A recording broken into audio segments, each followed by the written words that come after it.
Hola, welcome to the annual report. Kenneth B. Inge here again. We are back active with the annual report where we go through the catalog, album by album, era by era, and let you know exactly what's holding up when the nostalgia tax is gone and we're just left with the music. So, we just came off of Skywriter, the Jackson 5 group record that Deke Richards himself called the beginning of the demise for the Jackson 5. Shout out to them bars. Tier 1 album for historical purposes only. So moving forward, we don't go that far. We're still in 1973. It's still Motown. And this time we back out with the Michael solo album. It's his third solo album, and it's called Music and Me.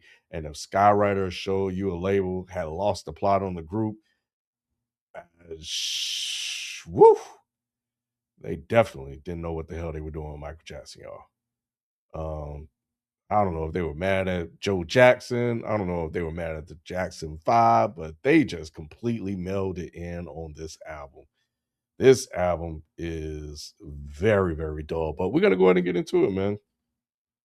Quick background on the album, you know how we do here. Music and Me came out in April of 1973. It's Michael's third solo album on Motown, released the same year as Skywriter. He was 14 years old, and by that point, the pattern of Motown solo project was well established. Pull Michael away from the group, hand him a set of songs, put him in front of a microphone, and just let him sing. Let the voice do the work. This one is it's just a strange mixture with no ideas, nothing in mind of what they wanted to do with Michael on this joint. I think we have covers on here. Motown's gonna do a cover um, with some original compositions. Um, Nothing that sounded like anything that was really going on in 1973. And again, I think just the feeling that the people at Motown, they were not asking the right question. And that was, what the hell is a 14-year-old Michael Jackson going to sing about right now? And the answer they got to was, oh, we're going to throw Stevie Wonder at him because they love having him sing Stevie. We're going to throw some Jackie Wilson in there. And I think it's not a Bobby Darin song, but it may as well be because they struck gold with Bobby Darin with Rockin' Robin. So we're gonna have him in there, but it's not actually. It's actually a Nat King Cole song, but fuck it, we're gonna have him do that too. Nat King Cole. Anyway, um, yeah, stuff from the 50s and 60s. That's just not gonna get it done. All that being said, man, now that you understand what we're dealing with, let's get to it track by track. So we have with the Child's Heart. This is the opening of the album, a very, very, very slow ballad. Michael sings it well. It's a Stevie Wonder cover. The melody kind of sticks with you. Michael handles it fine. I think I like the Stevie Wonder just a little bit better because I think there's a little bit more energy and interest in it. I think in this one, they slowed it down more than that version. And I think they just wanted, maybe they were trying to tap into just this 14-year-old kid, singing this nice, soft, subtle song about being a child and it's supposed to be nice and innocent and all the other good stuff. And it's absolutely not it. The most interesting thing, or the thing that I enjoyed the most on here, was just hearing the brothers sing background vocals. I think that was fun. Them continuing to support the brother. I think they added a nice little warmth to the track. But outside of that, no, that was the highlight. Just go ahead and add Stevie's version, and you're good. Up again. I did like this track. This was probably my favorite on the album. There's life to it. It's playful. It's a little bit moving here and there. There's when I hear it, I hear some stylistic sound, and as you've been following these things, they have a history of covering the stylistics or Tom Bell writing some stuff. It seems like they heard enough, and Freddie Perrin, I think, wrote this one. he was able to kind of reproduce it himself. But I like it. I think he's definitely engaged in this one. Maybe it's just the production that make it sound like that, but I do like this song, and it definitely fits and sounds good. The other one, the other standout on here is All the Things You Are, which is another good one. Has a nice up tempo. The beat is up tempo. Michael delivers, and the way they kind of funk it out at the end is where I think the track earns its keep, to the point where I was like, that should have actually been the song instead of the other part. But outside of that, I think I definitely like this song. So Tolerate, number one, Up Against, good, All the Things You Are, I like. And then you get Happy, which is a love thing from Lady Sings the Blues. Michael is okay on this one as well. It's an okay song. Smokey wrote this one with somebody else. I can't remember who it was. But it was for the Lady Sings the Blues soundtrack. I forgot who originally sung it. But while Stevie, I mean not Stevie, geez, while Michael sings it fine, and I don't think it's a bad record overall. Smokey wrote it. I just didn't find this one all that interesting. But what I did find interesting, however, is Smokey Robinson's version. So there's another version of this out there. Dang, is that the one that Bobby Darin did and Not Too Young? It is. I think Bobby Darin did a version of Happy. Oh man, I hope I got that right. All I know is Smokey did a version of this on his album. Uh Something one, is it Quiet Storm? Is that it? Am I not getting that right? Oh, I don't want to say that and it's incorrect. But yes, I think that I got the songs mixed up. I got my white guys mixed up, y'all. Bobby Darin was the singer of Happy for Lady Sings the Blues. The next song, Donny Osmond was the singer for that. Back in the day, it was they were the two young up and comings, and Bobby, not Bobby, geez, what's the guy's name? Um, Donny Osmond. Donny Osmond's version of Too Young actually was a number one hit. I think it was a big record for him. Michael's version, not so much.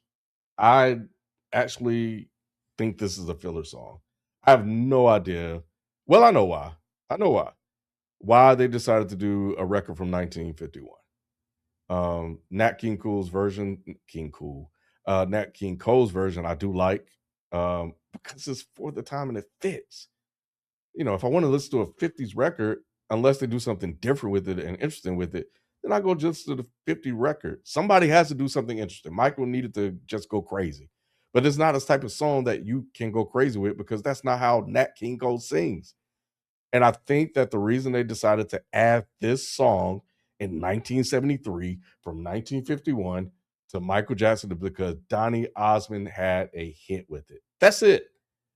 I think that's it. So very formulaic, and it didn't work. Then you get to side two, which is Dogging Around, which is a cover of Jackie Wilson from 1960. I'm gonna say it again, 1960. Why are we doing these old records again without adding anything new to them? Jackie Wilson's version is better to me. I like that one. There's a Click version that was released in the 80s that I think I enjoy this one more than Michael's version. Mike is fine singing it. Voice is not the problem on this album, but I think the just the understanding of why are we doing this is the issue. But nah, filler. Johnny Raven, skip, skip, skip. Uh, Energetic, we good. You don't even need to listen to it, but if you want to, give it one listen. Um, Euphoria, I do like this one, and it's starting to grow on me. Love the way it switched at the end. Like when it started, I'm like, why are you spelling out euphoria? But whatever, you know. But nah, man, the more I listen to this one is definitely starting to grow on me. I love the beat, I love the way it's arranged, I love how he sung it. So I mess with Euphoria.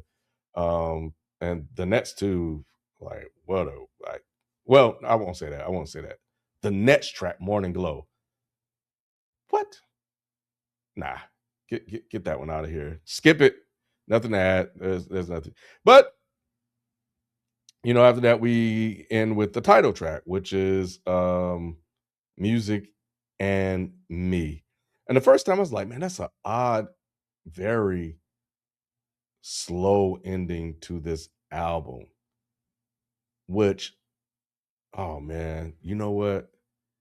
They were definitely trying to book in the opening and closing of the album with the Child's Heart and then Music at Me with Michael starting at such a young age and just music being all about him. I think that's exactly what they were going for. My goodness. Wow. Okay. But nevertheless, in terms of Michael, I think Michael sings it really, really well. It's comes across as a sad song. So I think he delivered with the emotional quality on this record. And the more I think about it, I think that it is a good closing to the album because after listening to the songs, yeah, music and him was a problem. Music and him was definitely a problem. But nah, I think he did this one. I think he did this one really, really fine, which is why Music and Me is our soundtrack for today. I almost went with Up Again. I almost went with Euphoria. But I'm gonna go with Music and Me because I think at this point, listening to how he sung this song, maybe he was at a crossroads with music, wanted to do his own material and not being able to do it. You're kind of being held captive, and unable to do the thing that you want to do. So, and I really do like the way he sung this one. It reminds me a lot of like Ben, how he songs Ben and the approach he took with Ben. So without further ado, let's put the needle on the record, man, and listen to Michael Jackson actually singing this song 2 years later in Japan in 1975. The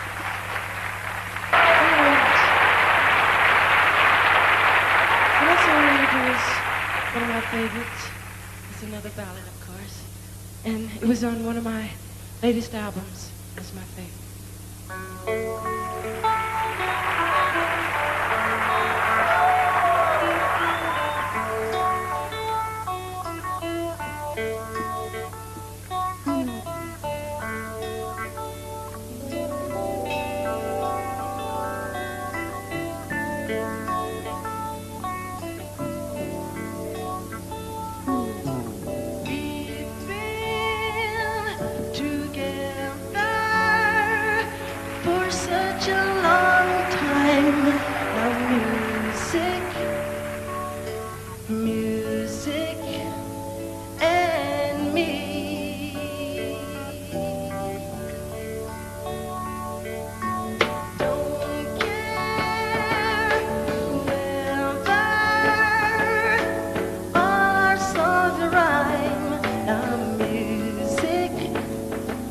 It's music and me.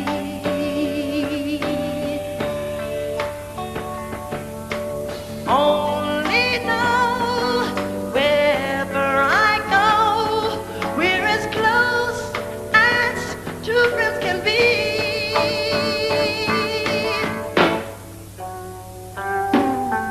There have been others, but never two lovers like music.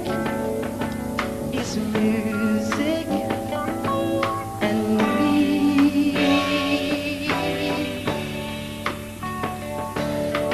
Grab a song and come along. You can sing your melody in your mind. You will find a world of sweet harmony. Oh, there have been others, but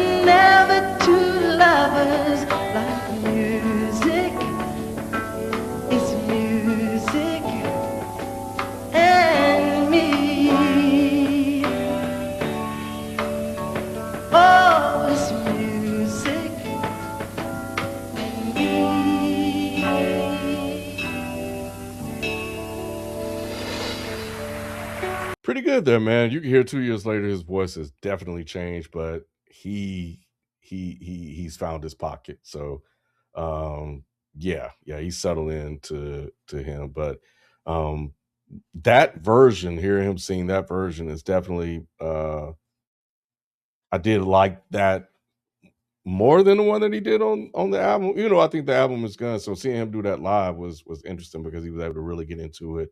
So who knows how what he was feeling or at the time. But nevertheless, that was it. Music and Me from the Music and Me album. The title track has been our soundtrack for today, which leads us to the closing thoughts.